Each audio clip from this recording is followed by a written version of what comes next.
Hello, everyone. I'm Matt. I'm Chris. We're here once again with another Nolan Nerd movie review, this time for the Hunger Games Mockingjay Part 1. I guess I should have done that. Part 1. And what do you do for Part 2? I volunteer as tribute.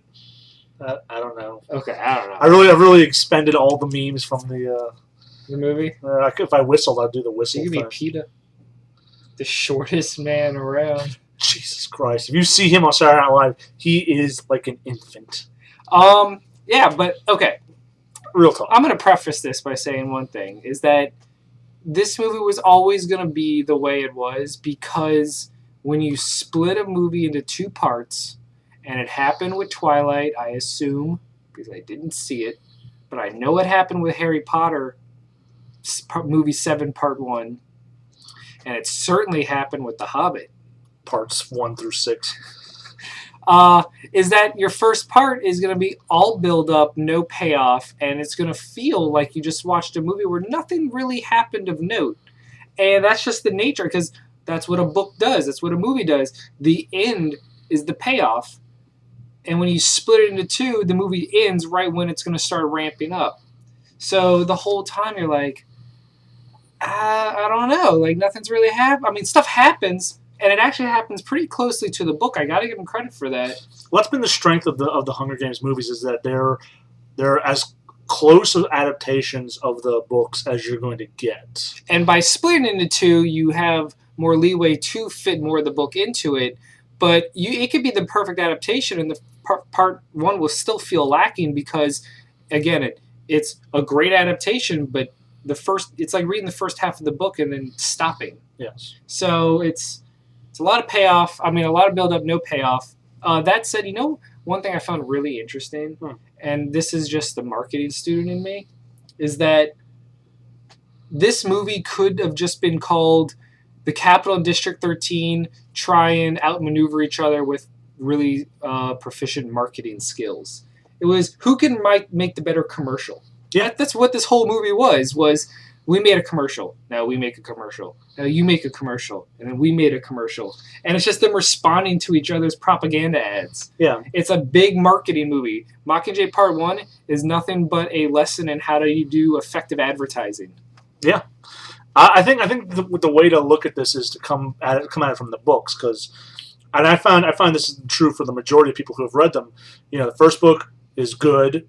People tend to like the second book either a little more or a little less, right? But not like hugely. It's like for me, part 2 all the way. It's a small difference, either greater or lesser, and then everyone hates the third book.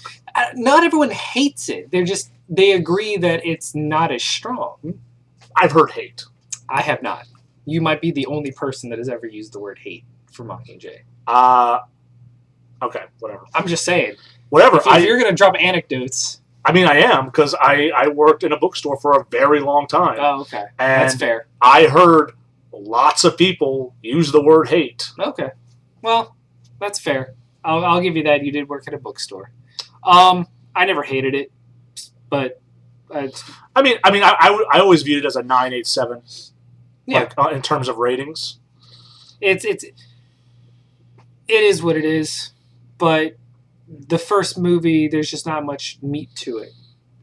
Let's talk about the newcomers in terms of acting, or unless you want to get all sulky. I'm not sulky. I'm just saying that I think if this movie wasn't as well cast and as well acted as it was, it would be having a very different review. No, agreed. But we are where we are because it is well casted and it is well directed, and it is, despite its shortcomings narratively, still manages to actually entertain. Yeah, that's what I was going to say. Good. I agree. We're on the same page. Okay. Anyway. So, I don't know if you've heard, but this newcomer, Jennifer Lawrence, plays Katniss. She's pretty good. She's not bad. I think she's going to make it. Yeah. Well, I think you know what it is? It's kind of like an Anna Kendrick syndrome, where she was cast in this teen thing, and then she blew up super huge. And whereas Anna Kendrick kind of had to sulk through her movie and not really care, Jennifer Lawrence has to go out there and emote and act.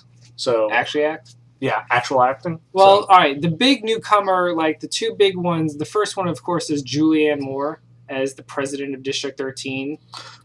Not as villainous as you would think. Well, I think that's all coming into play in the second movie because you didn't really realize she was also a bad guy.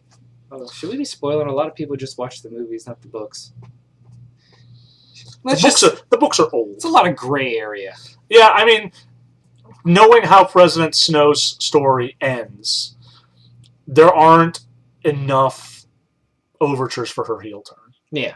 I mean, she's a little stubborn, but she's mostly pleasant. No, you're not President Snow. That's Donald Sutherland. I'm sorry, I was looking at the wrong name. Coin, President Coin. Yeah, I mean, she's pleasant. She's fairly reasonable. You know who I think who was really strong in this movie? Was the character of Effie, Elizabeth Banks. Oh yeah, she was fantastic. Was really good in this one. Someone who played up losing all the excesses of the capital lifestyle. Also, chick from Natalie Dormer. She was good. From Game of Thrones. She was really good too. Yeah, she was. She played the propaganda director. And then everyone, of course, Philip Seymour Hoffman. This is his final role. I mean, he filmed all the scenes for part 2 as well, but this is what he's going to be known for. But you know what? He got to go out being in part of the Hunger Games trilogy, compared to say someone like Aaliyah, who went out in Queen of the Damned, or Raul Julia, known for Street Fighter. So at least he's going to be. This is what people are going to remember him for. He looked really rough. I don't know if that was his acting or if that was him personally. He looked rough. I didn't notice that. I'll defer to you on that one. And then the guy that we thought was Dokes from Dexter, but Mahershala Ali, who played the soldier that kind of escorted Katniss around, he's from the 4400. I'm not sure if you'll know what that is. It was a very obscure show in the USA. It's a big gap. It's been a while between that and this. Yeah. Well, all right. What parts did you like? I kind of liked. Honestly, I liked the stuff with Katniss going around and kind of rallying the districts and seeing the districts kind of start their own rebellion. See, when the districts started rebelling, those were the parts I loved, especially the dam scene. Yeah. Well, I mean, the primary thing I took away from it was districts are kind of silly, like they're all kind of ridiculous, and I was kind of wondering like why are the districts so ridiculous? And that was kind of the thing that kind of took my head, at least through the first half of the movie, because it's just not very interesting. It's just so I kind of bothered myself with the minutia of it. But I mean, once the district started rebelling, and when Jennifer Lawrence really got to sink her teeth into it, it was really, really good. Right, and the ending scene with PETA is where it was great. It was so brutal. They pulled that off so well. It's more brutal than I thought it would be for this movie of teens killing each other. Surprising, huh? Yeah.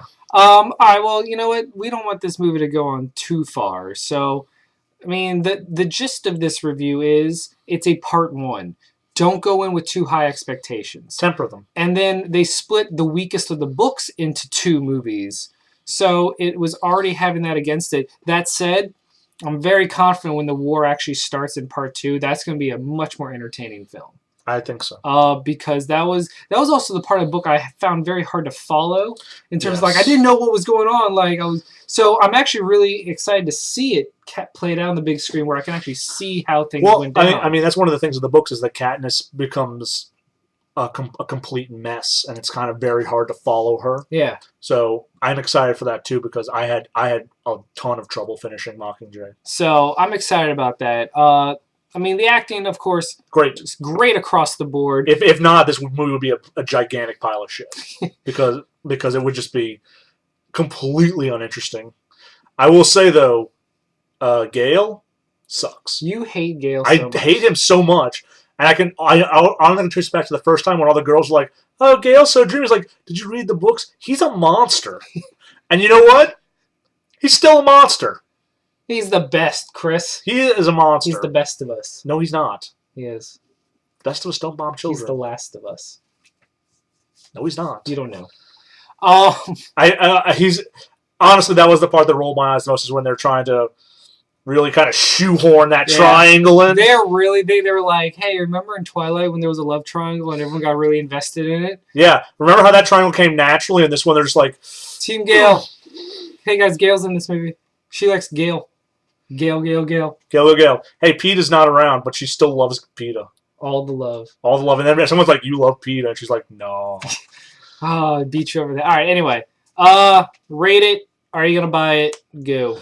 I'm going to give it like a 7.5. It is extremely boring for the first half.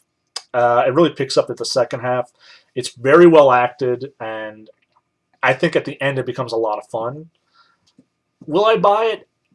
Do you own the first two? I do own the first two. So I'm going to buy it. I think I'm going to wait. Yeah, I think that was the question I was asking myself. Am I going to wait until both parts are combined into one? Yeah, I mean the thing is, it's good. You know, it's going to come out in like a nice thing eventually. Yeah. So it might be better just to wait. I think I might, just because that's.